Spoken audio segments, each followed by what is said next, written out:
ننګرهار د تباهۍ په لور دا چې کومه پیښه ورسره کیږي مطلب په همدې ویډیو کې راسره وګورئ. په ولسي جرګه کې د ننګرهار د خلکو استازي آریانیون په خپله فیسبوک پاڼه لیکلي د ننګرهار ولایت پوسټ بولۍ ته ورکړل شوی دی او هر څوک چې د دې پوسټ د ګټلو لپاره راځي باید ډېرې پیسې مصرف کړي. اغلی یون وایي کومې پیسې چې د دغې څوکۍ د ګټلو لپاره مصرفیږي بیرته د ولس له ستونې ایستل کیږي. هغه وایي مافیایي ګړۍ هڅه کوي د ننګرهار واک په لاس کې واخلي او په ولس یوه نه جبرانېدونکې لوبه ترسره کړي چې پایله به یې ډیره سخته وي. میرمن یون په خپله فیسبوک پاڼه دا هم لیکلي د ننګرهار وضعیت ورځ تر بلې خرابیږي چې روان حالت د مافیایي ګړیو فعالیتونو ته زمینه برابروي.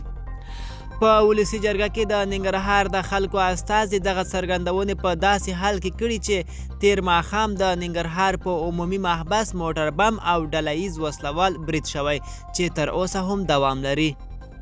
د ولایتي ادارې د معلوماتو پر بنسټ په دغه برید کې تر دې دمه د ملکي وګړو امنیتي منصبینو او بندیانو په ګډون 21 تنه وژل شوي او 43 نور ټپیان دي. دغه راز 3 بریدګر هم د امنیتي ځواکونو لخوا له منځه وړل شوي دي چې دغه برید داعش ډلې په غاړه اخیستی دی.